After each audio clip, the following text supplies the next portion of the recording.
तीसरा जो नियमावली है 23 की, उसमें उन्होंने लिखा है वेतन संरक्षण का लाभ दिया जाएगा। तो किस वेतन संरक्षण? यानी शिक्षक जो वेतन अभी तक पा रहे हैं नियुक्ति तिथि से, तो आप तो 3 जगह मान चुके हैं और उसमें भी आपने लिखा है कि वरीयता का लाभ दिया जाएगा। लेकिन जो ऑन प्रोबेशन है वे है बिहार लोक सेवा आयोग से नियुक्त जो है, उनके लिए अलग नियमावली है, बिहार अध्यापक नियमावली, उसमें उनका 2 साल प्रोबेशन है। हालांकि वह भी सामान्य प्रशासन विभाग के नियम के खिलाफ है, 1 ही साल अभी तक है, तो वहां भी उन्होंने खिलाफ किया। हमारा जो 2023 का है विशेष शिक्षक नियमावली, वहां कहीं भी ऑन प्रोबेशन है ही नहीं। माननीय शिक्षा मंत्री नियमावली पढ़ते ही नहीं हैं, विभाग जो बना करके दे देता है उसी को वे तोता रतन बोल देते हैं।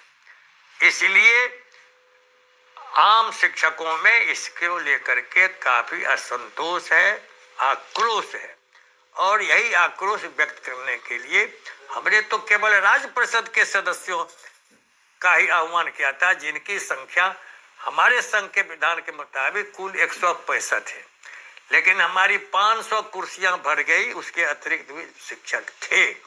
अब उनकी प्रमुख मांग सेवा निरंतरता हो गई। एक स्थानांतरण इच्छुक हो, निदेशक ने एक निकाल दिया कार्यालय आदेश।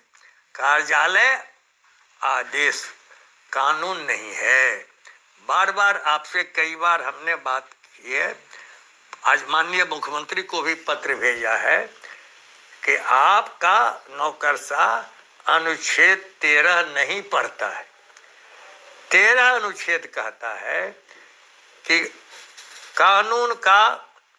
कानून की शक्ति किसको प्राप्त है? तो अध्यादेश जब तक पारित नहीं हो जाता है विधानमंडल से या संसद से, तब तक लॉ का फोर्स रहता है अध्यादेश।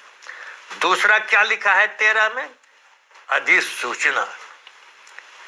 अधिसूचना अनुच्छेद 309 के मुताबिक कौन निकालेगा? सरकार निकालेगी। सरकार माने सचिव, विशेष सचिव, संयुक्त सचिव, उप सचिव, और अब अपर मुख्य सचिव आप कह रहे हैं, उप सचिव, अवर सचिव तक ही सरकार है।